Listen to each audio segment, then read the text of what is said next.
चाहता है कि मेरे लिए कोई सदका जारिया हो जो मैं मर जाऊं और कब्र के अंदर उन आमाल का मुझे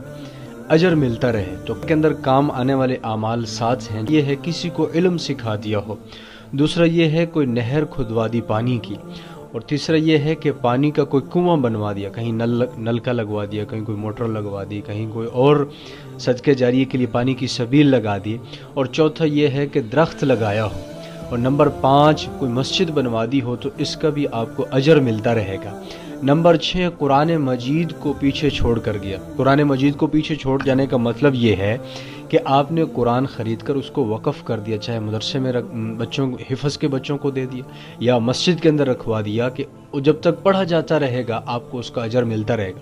और 7वां ये है कि अपने लिए नेक औलाद छोड़ कर मरा है तो वो नेक औलाद जो है सदका जारिया होगी, आपके लिए इस्तिग़फ़ार करेगी, आपके लिए जो है और अमाल करके आपको हदिया करते रहेंगे, उनका भी आप